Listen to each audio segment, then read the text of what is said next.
tempo não sei dizer que eu chorei. Eu queria então renascer. Vinde a mim, ouço a voz de alguém me chamar. Estou aqui, vem comigo recomeçar. Se a dor que eu sinto aqui, se tem uma razão de ser, se no meu passado errei, eu preciso compreender. Eu só quero encontrar essa luz, viver a esperança e um pouco de paz. No silêncio da minha oração, minha alma deseja a renovação.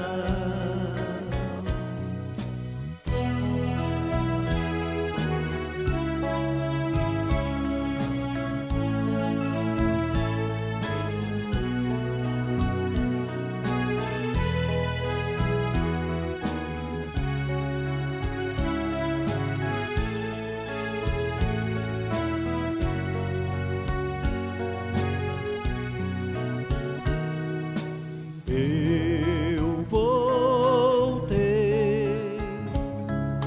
quanto tempo não sei dizer que eu chorei.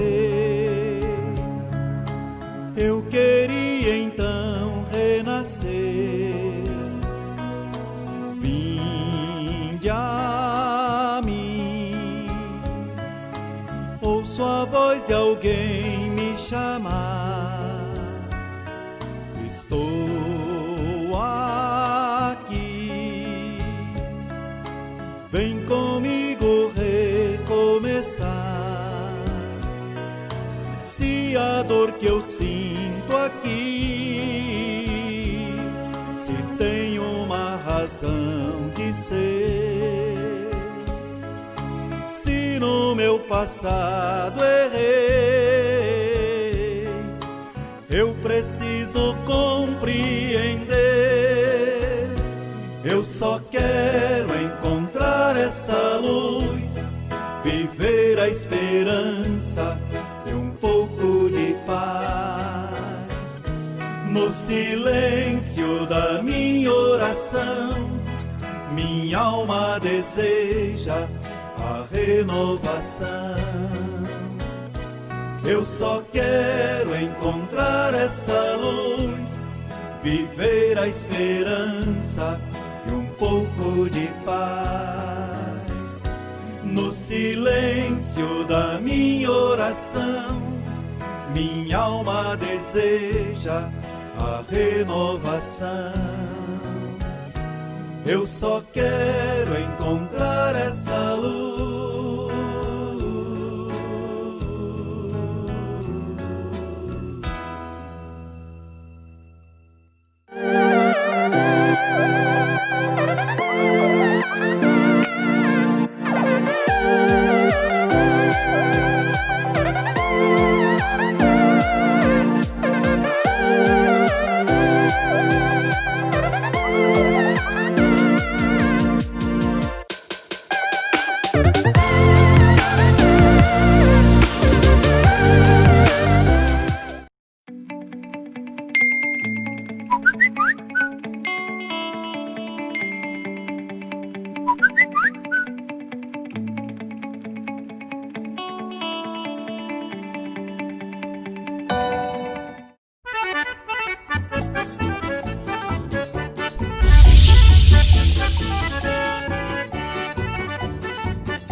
A pandemia do novo coronavírus é o assunto do momento.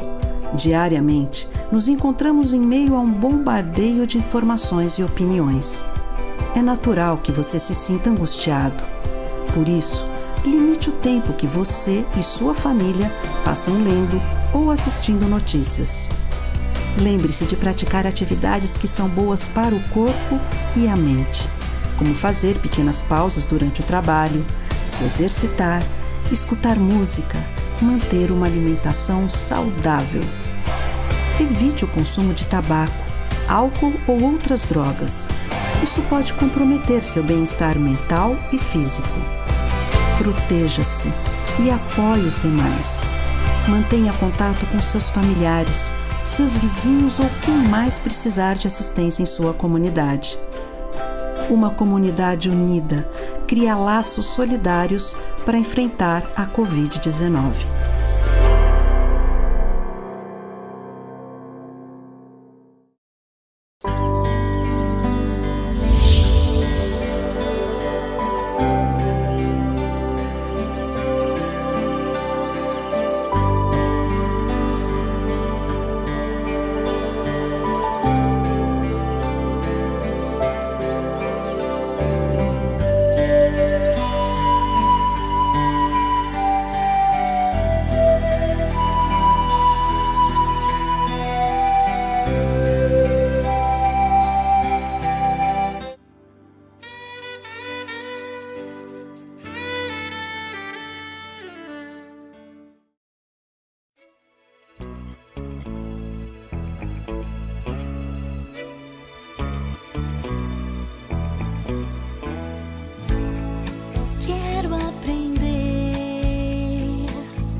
Há sempre uma nova chance de começar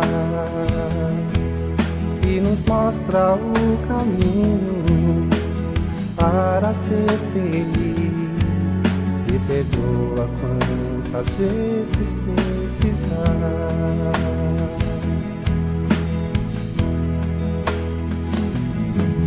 Tudo aquilo que você pode tocar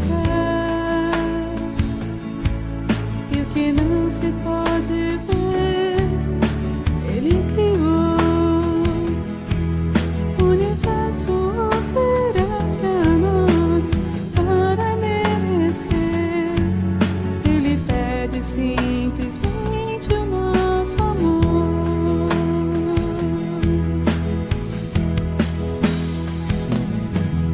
Em algum lugar Ele está esperando por você. E vivi contando os dias pra te ver. E você pode crer que Ele está esperando por você.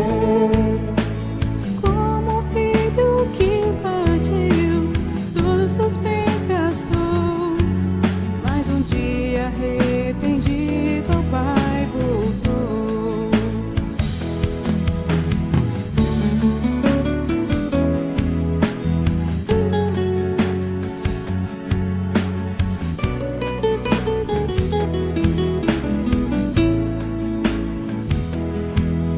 Em algum lugar Ele está esperando por você. E vivi contando os dias pra te ver. E você pode crer que Ele está esperando por você.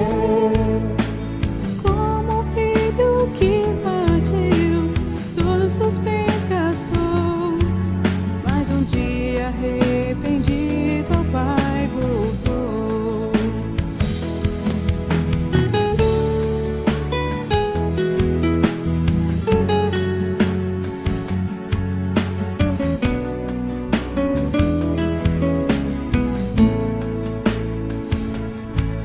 Mas um dia arrependido ao Pai voltou.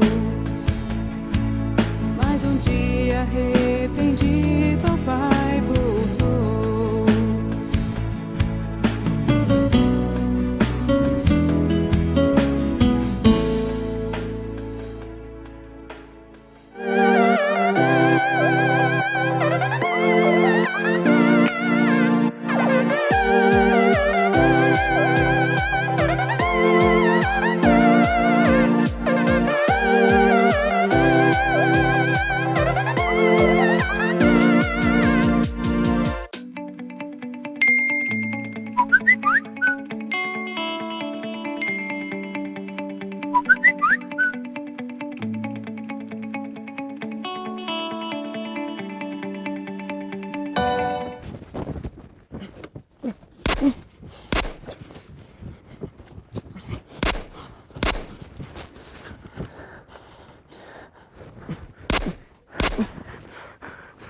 Oi, com licença.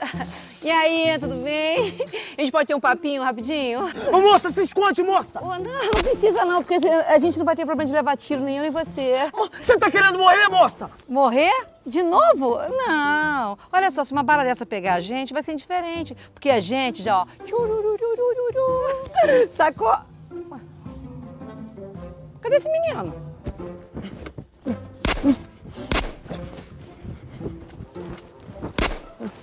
Moça, se esconde, moça, se esconde! Vem cá, você não viu nada que eu falei, não? Ô, Ô, moça, você tá querendo tomar um tiro, moça? Sai daí! eu vou sair, mas vem... Ó, como é que é seu nome? Moça, isso é hora de perguntar meu nome? Pelo amor de Deus, sai daí, tô falando! Então, olha só, se você falar o seu nome, eu vou sair daqui. Bernardo! Bernardo, olha pra tia. Oi, eu sou a Lucinda. Tudo bem? Então, respira fundo, ó. Que maravilha. Aproveita esse nariz assim. Isso, pronto. E agora me responde. Se você levasse um tiro, o que ia acontecer? Não é possível. Logo hoje, meu primeiro dia.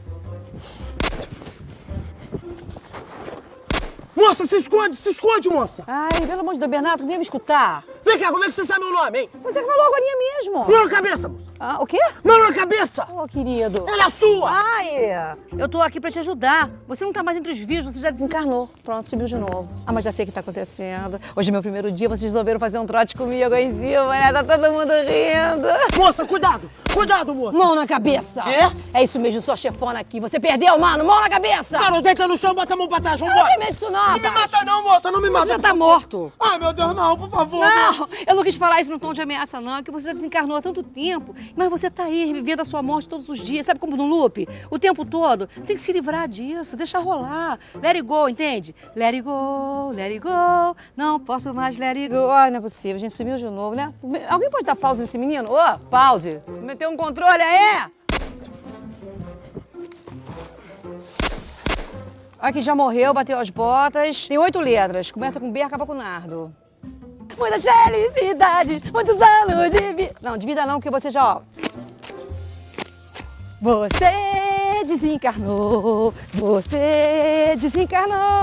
e agora se lascou e olha o que restou.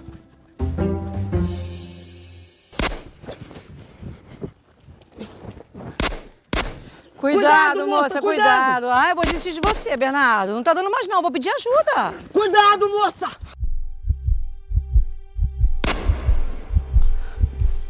Peraí. Eu me lembro de você.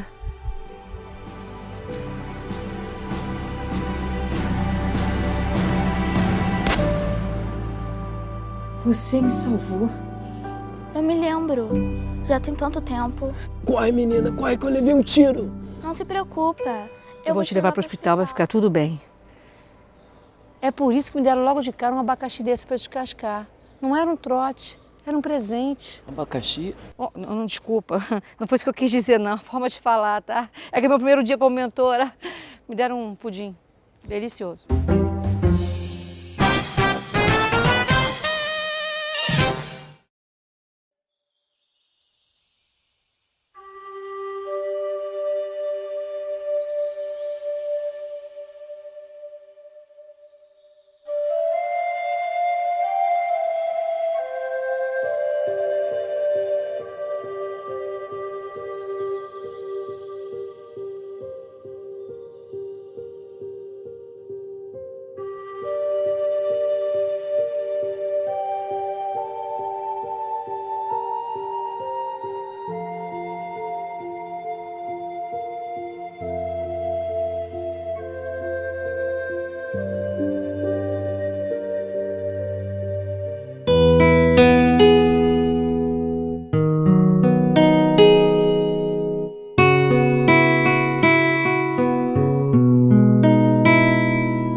O dia mais belo. O dia mais belo, hoje. A coisa mais fácil, errar. O maior obstáculo, o medo. O maior erro, o abandono. A raiz de todos os males, o egoísmo. A distração mais bela, o trabalho. A pior derrota, o desânimo. Os melhores professores, as crianças. A primeira necessidade, comunicar-se. O que traz felicidade, ser útil aos demais. O pior defeito, o mau humor. A pessoa mais perigosa, a mentirosa. O pior sentimento, o rancor. O presente mais belo, o perdão. O mais imprescindível, o lar.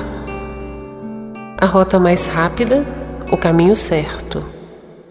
A sensação mais agradável, a paz interior. A maior proteção efetiva, o sorriso. O maior remédio, o otimismo. A maior satisfação, o dever cumprido, a força mais potente do mundo, a fé, as pessoas mais necessárias, os pais, a mais bela de todas as coisas, o amor.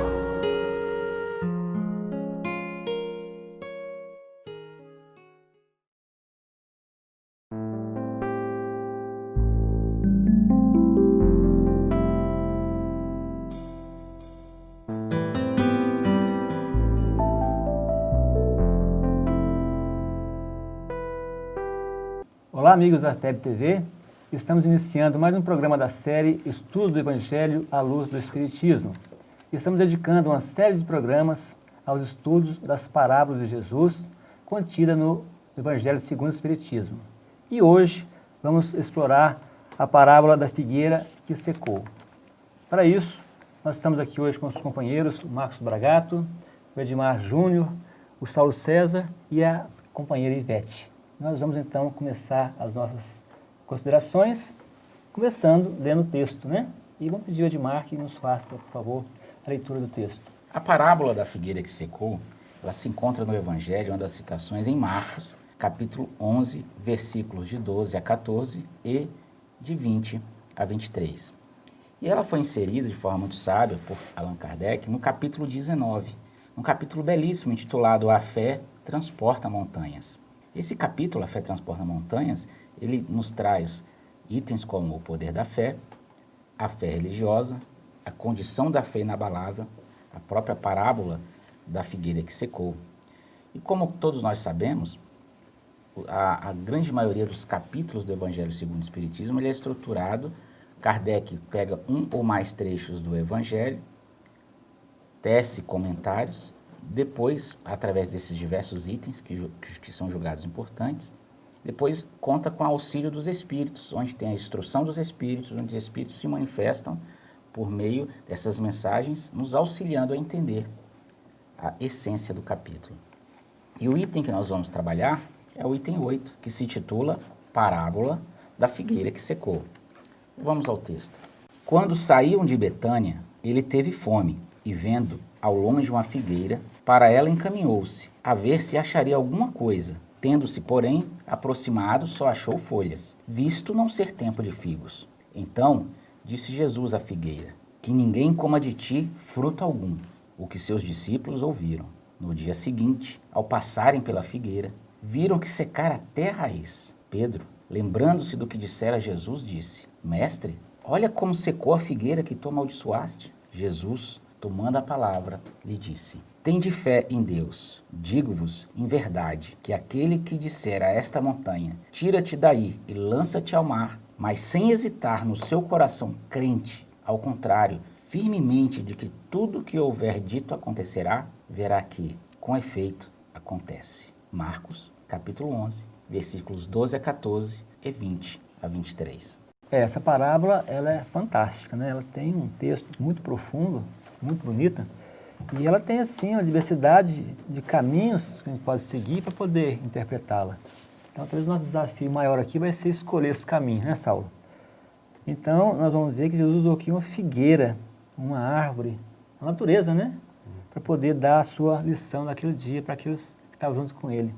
O que podemos ver sobre isso aí, Saulo? Você tem alguma... A figueira era o símbolo de uma coletividade, né? O povo de Israel, ele é muitas vezes, como a gente estava comentando, representado como sendo essa figueira.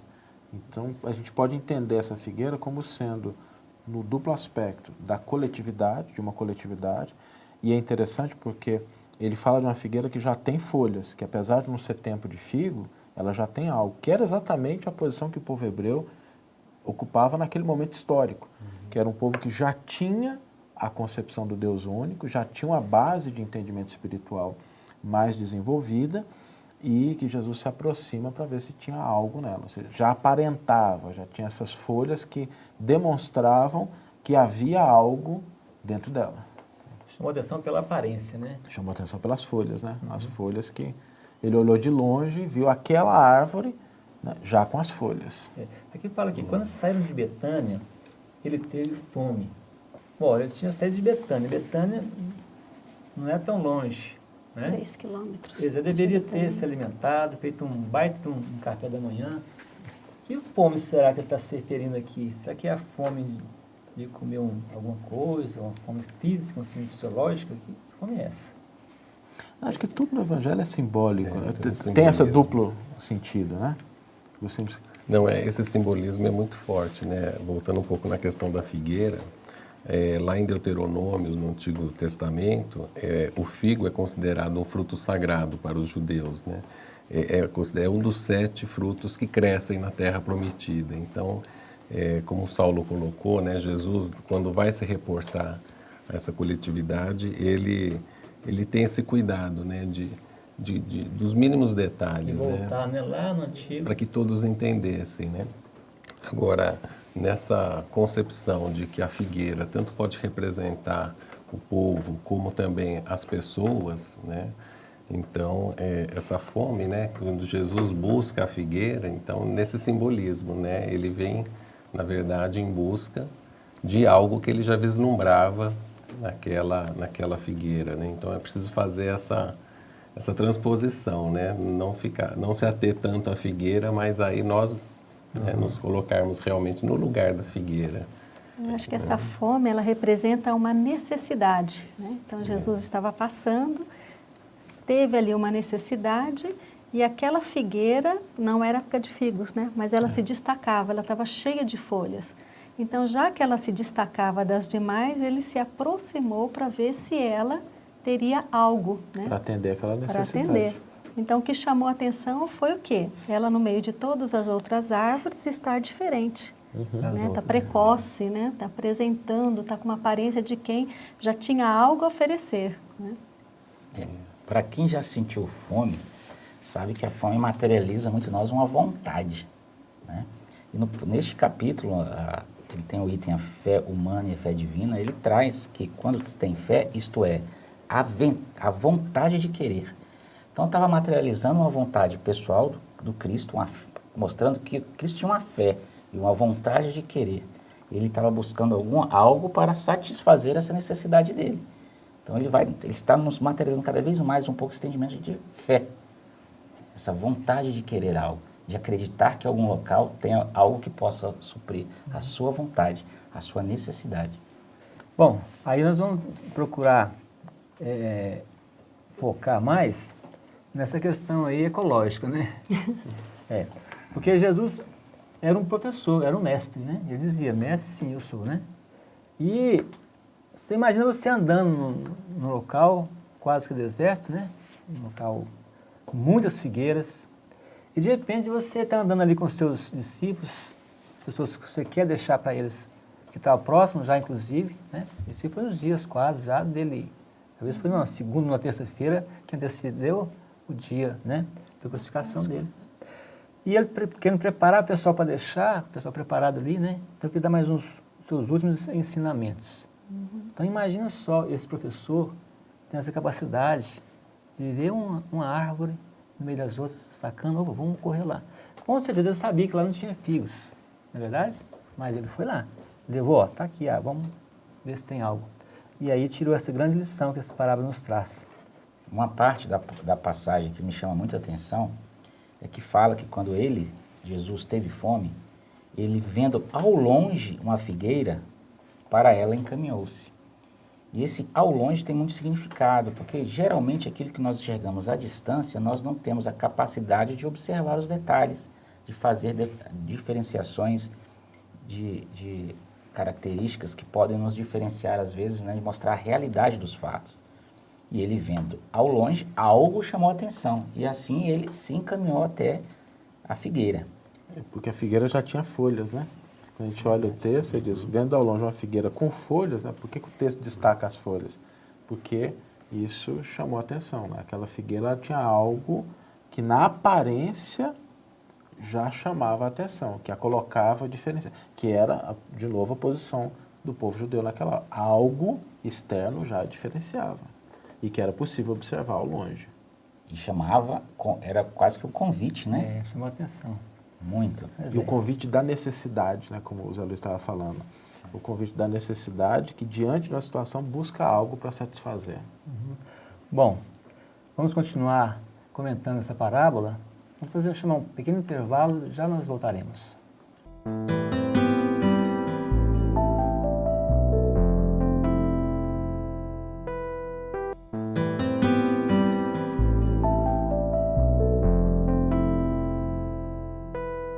Voltamos ao segundo bloco do nosso programa de hoje e hoje nós estamos comentando sobre a parábola da figueira que secou. Então um texto aqui que às vezes a gente fica assim em dúvida, né? Porque, na verdade, procuraram figo na figueira, mas não era tempo de figo. Qual era a obrigação dela ter figo? E a gente fica em dúvida o que o Espiritismo nos traz sobre isso, o que nós podemos entender através dos princípios da doutrina espírita sobre esse detalhe. Uma coisa que chama a atenção é até na parábola, porque a hora que a gente lê a narrativa, não parece uma parábola como a gente está acostumado a ver. Não é uma história. O Evangelho até traz, em Lucas, uma parábola da figueira que Jesus conta. Mas Jesus se aproveita de uma situação concreta para construir um ensino, trazendo algo. E quando ele fala que não era tempo de figo, ele não vai procurar figo maduro. Ele vai procurar algo. Então, quando a gente olha do ponto de vista da doutrina espírita, né, é aquela lembrança. Se eu já tenho alguma coisa, se eu já me coloco numa posição em que eu apareço para a sociedade, ou de alguma forma, como tendo alguma consistência, é natural que a vida vá me perguntar se eu realmente tenho algo. Então, se eu digo, sou espírita, ou se eu digo sou católico, sou evangélico, professo uma determinada crença, uma coisa é o falar. A outra coisa é o que as pessoas vão encontrar dentro do meu coração quando se aproximarem de mim. É o que Chico Xavier dizia muito bem. Eu espero que as pessoas leiam o Evangelho no meu comportamento, no meu exemplo, naquilo que eu faço. Então, essa aparência que faz com que a vida requisite uma avaliação de que é só da boca para fora? É só o que eu estou dizendo? Ou eu trago algo de concreto? Não precisa estar perfeito, mas já tem pelo menos uma sementinha de algo bom ali. É interessante que é um processo, né? Ou seja, a figueira, ela tem os seus períodos, né? De folhas, de frutos, ou seja, vai chegar um momento em que ela produziria, né, algum fruto, assim como, no caso, alguém que já começa a já compreender, né, e chega o momento dele, então, ostensivamente começar a se expor mais, né, e realmente produzir bons frutos, né. Agora, muitas vezes, né, e a gente vai ver que na parábola é isso que ocorre, Jesus se depara com uma figueira que não ia além das folhas, da aparência. Externa, né? Não estava realmente produzindo algo de útil, algo que alimentasse, né, aqueles que a procurassem. Né? E aí a pergunta é, o que é que eu estou oferecendo à vida daquilo que eu já aparento ter? Se eu já conheço a realidade da imortalidade da alma, a nossa conduta já não pode ser a mesma. Se eu já falo de comunicabilidade com os espíritos, a minha conduta já não pode ser a mesma. Se eu já tenho uma fé católica, a minha conduta já não é a mesma de alguém que diz que não tem fé nenhuma. É preciso que essa pessoa consiga oferecer algo para a vida e o momento é quando a necessidade aparece, né? Que é a necessidade da sociedade. Interessantíssimo. Essa observação mostra muito para aqueles que se predispõem a oferecer algum fruto a alguém, ele tem que realmente conhecer a necessidade. Que Cristo foi à figueira atrás de um figo e não da sombra. Porque se fosse da sombra, ela teria folhas para oferecer. Mas Cristo necessitava de alimento, que ele precisava de algo para a fome. E aquele, no caso, a figueira, que tem a função de te suprir e atender a sua necessidade, ele não tinha aquilo para oferecer. Então, todos aqueles que querem oferecer algo têm que conhecer a necessidade daqueles que são necessitados. É no caso a figueira somos nós, né? E como Cristo se dirigiu à figueira, ele se dirige a nós nas diversas circunstâncias da vida, né? Quantas vezes a espiritualidade vem até nós também, quantas vezes o necessitado, o nosso próximo vem e o que nós temos a oferecer? Nós conhecemos a diante do necessidade que dele. a gente já recebeu, diante daquilo que a gente já aparenta possuir, né? Que frutos nós estamos oferecendo para saciar a fome. E também tem um fato importante aqui, que naquela época, quer dizer, nas figueiras, o comum é que primeiro dê o fruto e depois as folhas. Não é verdade? Então, primeiro das bebrazinhas, né, que é os frutos pequenininhos, depois que ela vai dar folha. Quer dizer, quando Jesus viu aquela árvore cheia de folhas, quer dizer, tem figos ali. Não é verdade? Então, essa parte também eu acho importante para a gente poder entender o contexto. Por que Jesus foi... Por que tinha muitas folhas e não tinha figo? É porque era comum. E se tivesse folha, ele tinha figo. E o Emmanuel, no Fonte Viva, capítulo 137, e também no capítulo 45, ele faz uma analogia do que significa essa folha. No primeiro, ele diz o seguinte: não só pelas palavras, que podem simbolizar folhas brilhantes sobre o tronco estéril. E na outra ele diz: nossas aspirações elevadas são preciosas e necessárias, e representam as folhas vivas e promissoras. Ou seja, essa folha deve ser algo que aponte ou para aquilo que nós de fato queremos, que estamos trabalhando para possuir, ou sinalização de que nós temos algo para oferecer. É interessante que a floração da figueira é interna, né? Ela não é uma floração. Por isso que ele precisava se aproximar, porque ele somente vendo as folhas ao longe, ele não sabia, assim, não saberia, observando de longe, se haveria realmente ali algo sendo produzido, né? E aí o próprio Emmanuel, no livro Fonte Viva, tem a mensagem pelos frutos, e ele fala: árvore alguma será conhecida ou amada pelas aparências exteriores, mas sim pelos frutos, pela utilidade e pela produção.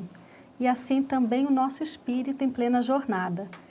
Ninguém que se consagre realmente à verdade dará testemunho de nós pelo que parecemos, pela superficialidade da nossa vida, pela epiderme das nossas atitudes ou expressões individuais percebidas ou apreciadas de passagem, mas sim pela substância da nossa colaboração no progresso comum, pela importância do nosso concurso no bem geral.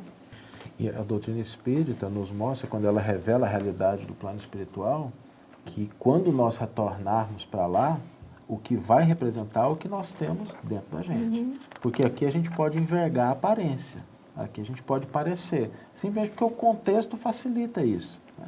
Eu sou educado porque todo mundo é educado, eu tenho fé porque as coisas estão boas, aí quando a fé some, quando as coisas começam a complicar, a fé desaparece. Então, às vezes a gente tem essa aparência de bondade porque as condições são favoráveis, mas a verdadeira essência é quando ela se defronta com a adversidade, com o problema. E aí que a gente vê se nós temos ou não esses valores que o Cristo espera de nós. E a mediunidade? Onde que entra nessa questão aí, né? Kardec fala, né, que os médiuns que têm essa missão, que não cumprem, é essa figueira, né? É a figueira que tem aparência, mas... E não... Emmanuel também fala sobre a mediunidade, né? Eu separei um trecho aqui do Livro da Esperança, onde Emmanuel diz que a figueira que secou é o símbolo dos que apenas aparentam propensão para o bem, mas que em realidade nada de bom produzem, e depois ele comenta, né? Os médiuns são intérpretes dos espíritos, representam para eles os órgãos materiais que lhes transmitem as instruções, daí serem dotados de faculdades para esse efeito. Então ele diz aqui, né? Se porém desviam do objetivo providencial a preciosa faculdade que lhes foi concedida, se a empregam em coisas fúteis ou prejudiciais, se a colocam em serviço dos interesses mundanos, se ao invés de frutos sazonados dão maus frutos, se recusam a utilizá-la em benefício dos outros, ou se nenhum proveito tiram dela, no sentido de se aperfeiçoarem, são comparáveis à figueira estéril. É a conclusão de Emmanuel. Kardec fala isso, quando ele faz o comentário, ele diz objetivamente: a figueira seca é o símbolo das pessoas que apenas aparentam o bem, mas na realidade nada produzem de bom. É também o símbolo de todas as pessoas que podem ser úteis e não são. Está na folhagem. Já tem as folhas, né? Falta no fruto. Aparenta está faltando. Pois é. Aqui fala também mais à frente que Jesus tomando a paz. Você ia falar, Edmar? Não, pode. Não, pode falar. Não, na verdade, continuando dentro dessa mesmo item, ele fala sobre a característica dos médiuns, né? Sobre o aspecto que chama muita atenção da figueira. E ele mostra, falando que os médiuns são árvores que são espalhadas para todos os cantos, em todas as classes, em todos os locais, para que possam dar frutos. E esses frutos possam ser verdadeiros convites, né, a todos que possam conhecer o caminho, a verdade e a vida, né? E ele fala que quando esses médiuns, eles por algum motivo começarem a produzir maus frutos, porque chega um ponto que ele é só belo, mas começa a produzir maus frutos, ele não será mais útil e Deus lhe retirará um dom que se tornou inútil neles, a semente que não sabem fazer que frutifique, e consentirá que se tornem presas os maus espíritos. Na continuidade da passagem, nós vamos ver o que Jesus falou para a figueira que não estava produzindo, né, os frutos adequados.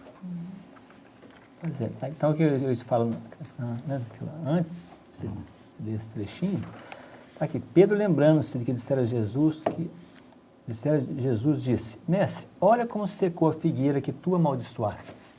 Essa frase também é uma frase que cabe uma interpretação, né, Saulo? Porque a gente pode esperar de Jesus amaldiçoando alguma coisa. Que ninguém coma de ti fruto algum, ele afirmou. Pois é, então, talvez seja o quê? Uma questão de tradução, interpretação? De fato, aqui a palavra que está por trás do texto é aiona, que significa era. Quando Jesus diz, ninguém nunca mais cuida de ti, na verdade ele está dizendo assim, durante essa era, durante esse ciclo, essa figueira já não vai mais ser chamada a produzir fruto. Bom, nós estamos aqui estudando hoje a parábola da figueira que secou, que está lá no capítulo 19 do Evangelho segundo o Espiritismo, a fé que transporta montanhas. Está também em Marcos, né, 11, não é o Marcos Bragato, não, mas é o Marcos, São Marcos, e também em Mateus, capítulo 21. Nós vamos então fazer um breve intervalo e já nós voltaremos na conclusão desse estudo de hoje.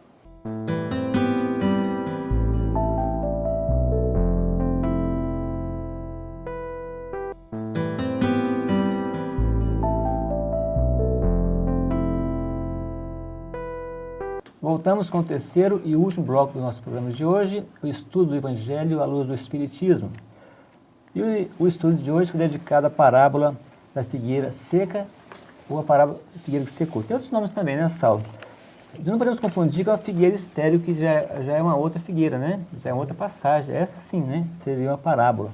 Mas o tema de hoje é o que está em Marcos, capítulo 11, versículo 12 a 14, de 20 a 23.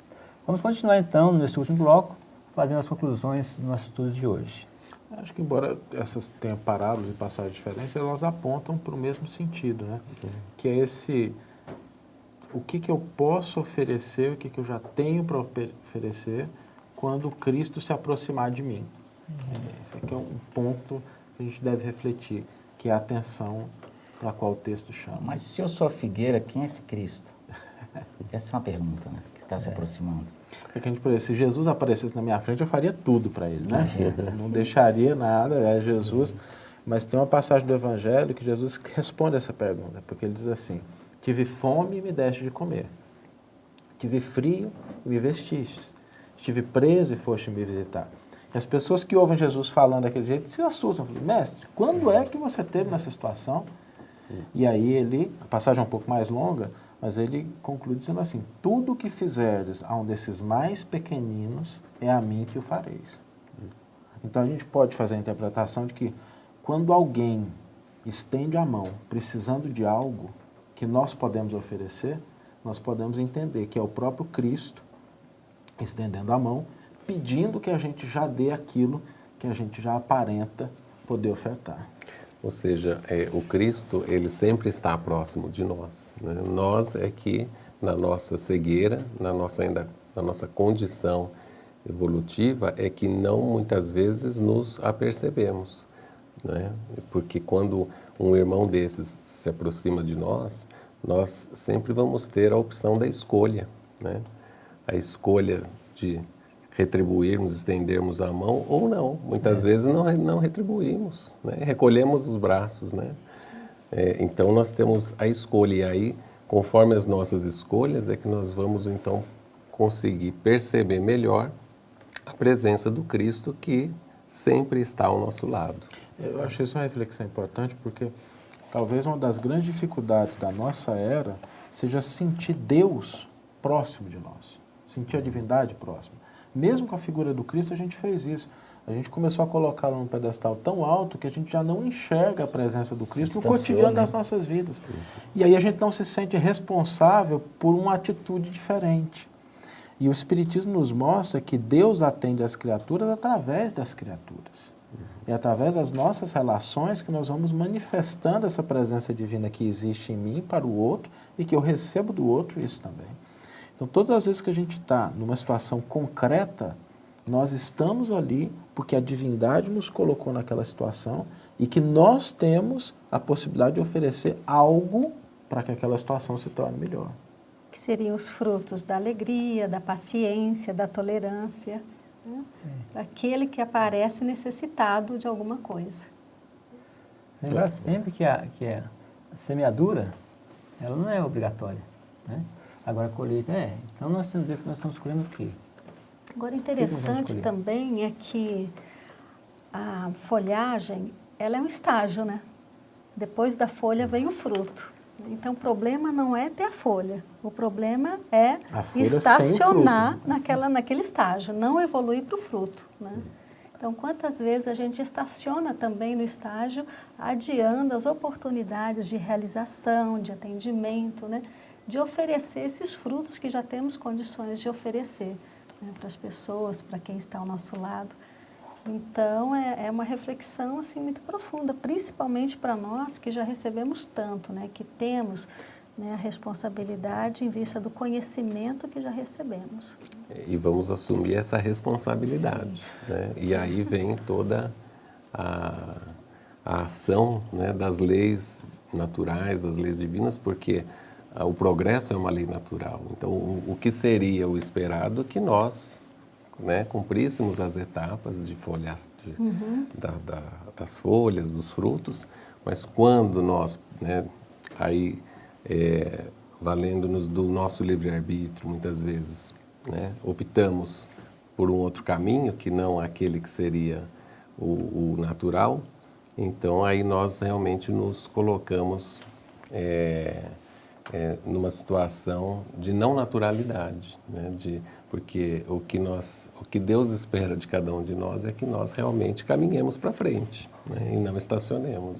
Né? Ela poderia ser também, assim, comparada a uma fé sem obras, né? Porque não adianta você ter fé, a fé tem que ter obras, né? E a cada um segundo Então não elas. adianta você ter só folhas e também depois não oferecer os frutos. O interessante é que nas instruções dos Espíritos, no capítulo 19, no item 11, temos ali a fé, mãe da esperança e da caridade. Ele fala, para ser proveitosa, a fé tem de ser ativa. Não deve entorpecer-se. Mãe de todas as virtudes que conduzem a Deus. Cumpre-lhes velar atentamente pelo desenvolvimento dos filhos que gerou. Na verdade, essa fé, essa vontade de querer foi que, na própria parábola, fez com que Jesus se movesse e fosse até lá para se saciar, né? Então, nós temos que ter por isso que essa parábola está bem dentro do capítulo A Fé Transporta a Montanha. Está materializando esse pensamento, essa vontade de acreditar e ter uma esperança, e mover, ser ativa. E mostra que a caridade as formas mais eficientes, né, de nós. É que fala aqui, né, Gilmar? Digo-vos em verdade que aquele que disser a esta montanha, tira-te daí e lança-te ao mar, mas sem hesitar no coração, crente, ao contrário, firmemente, de que tudo o que houver dito acontecerá, terá com efeito e acontece.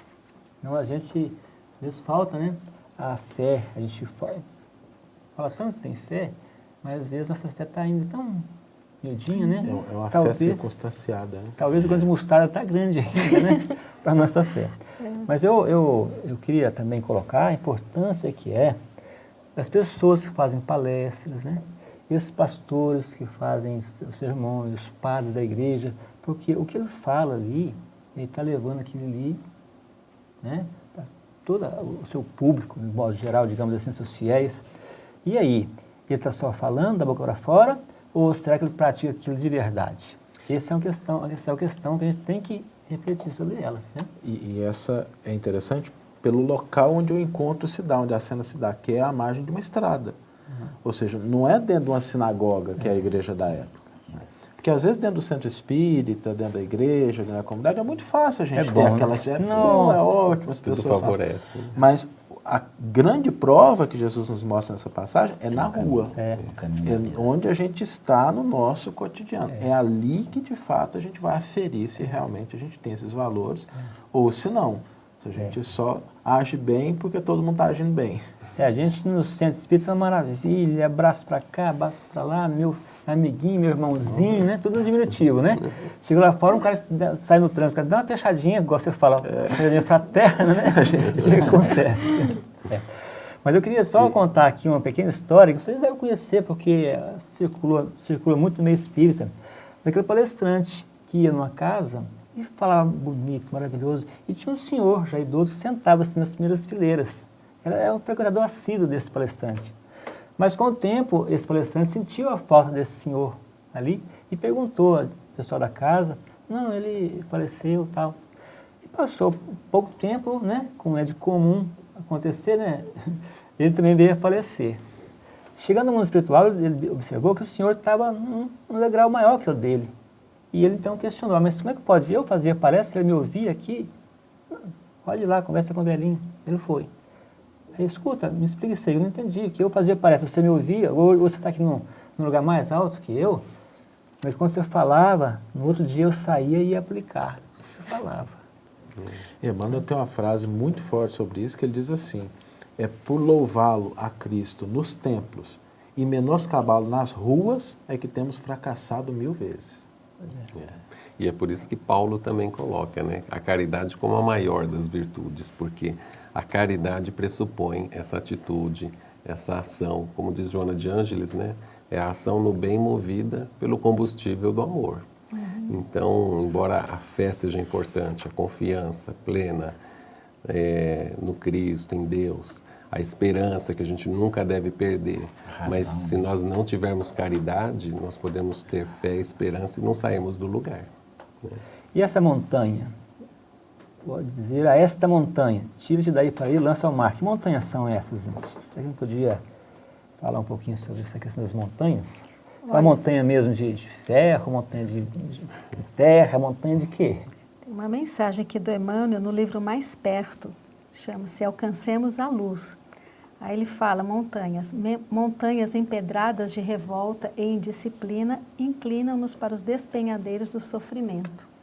Montanhas espinhosas de negligência e ociosidade ameaçam-nos com os princípios da negação e da dúvida.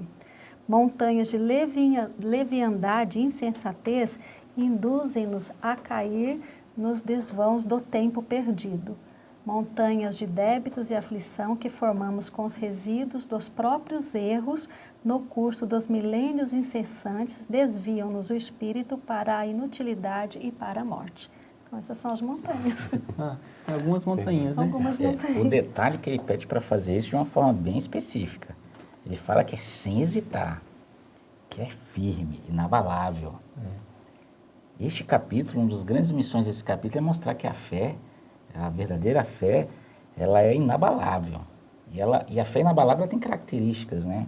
Porque muitas das vezes eu posso ter algum tipo de fé que é vacilante, né? Hoje eu acredito, eu quero, amanhã, dependendo da situação, eu não quero mais, eu não acredito mais, né? Só que ela pode encarar, como está aqui dito, no item 7 do capítulo 19, fé inabalável só é o que pode encarar de frente a razão em todas as épocas da humanidade.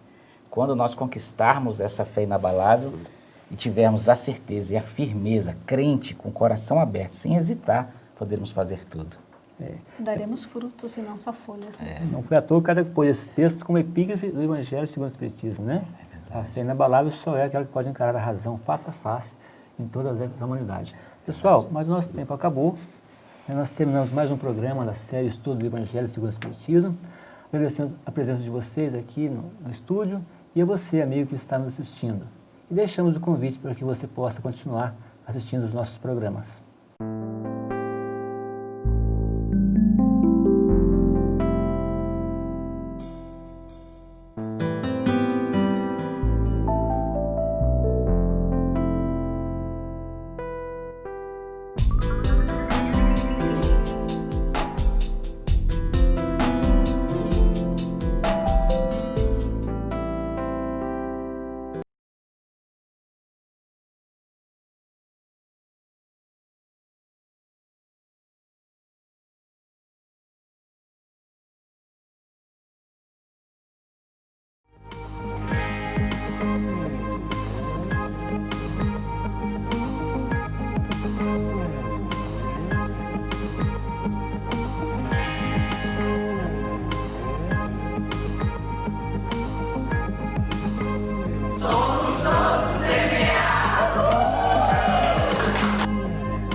Oração nossa.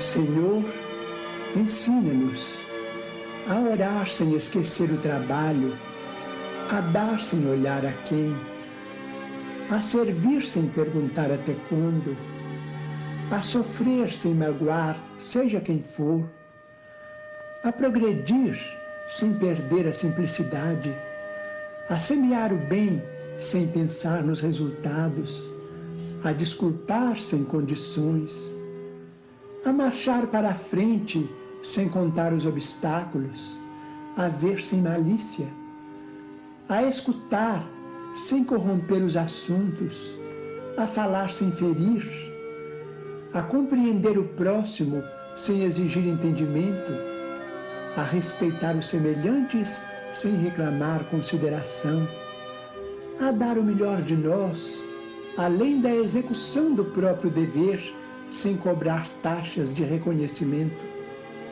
Senhor, fortalece em nós a paciência para com as dificuldades dos outros, assim como precisamos da paciência dos outros para com as nossas próprias dificuldades.